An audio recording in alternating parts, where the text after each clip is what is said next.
বিসমিল্লাহির রহমানির রহিম। ওয়ালাইকুম আসসালাম ওয়া রাহমাতুল্লাহ। তো এক ভাই প্রশ্ন করেছেন মানুষের ভাগ্য কি পরিবর্তন হতে পারে? হাদিসে আছে দোয়া আল্লাহ তাকদীরু লা ইয়ারাতু ইল্লা বিদুয়া। সন্দেহ নেই যে লিখিত তকদির পরিবর্তনে দোয়ার প্রভাব রয়েছে।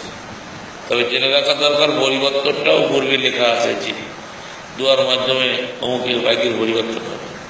এ ধারণা যেন না হয় যে আপনি ভাগ্যের কোন অলিখিত বস্তু সব পরিবর্তনের জন্য দোয়া করছেন, সুতরাং দোয়া করবেন এটা লেখা আছে। আর দোয়ার মাধ্যমে যা অর্জিত হবে তাও লিখিত আছে। এই জন্য আমরা দেখতে পাই যে রোগীর জন্য ঝাড়ফুঁক করলে রোগী সুস্থ হয়, আর এভাবে সুস্থ হবে এটাই নির্ধারিত, পূর্ব নির্ধারিত। তো কি নির্ধারণ আছে এটা আল্লাহ পাক ছাড়া কেউ জানেন না। এই জন্য আল্লাহ নবী বলছেন যে তোমরা করে যাও, কর্ম ছেড়ে দিও না, কাজ করে যাও, যেটা যার জন্য যেটা নির্ধারণ আছে সেটা তার জন্য সহজ করে দেওয়া। আল্লাহ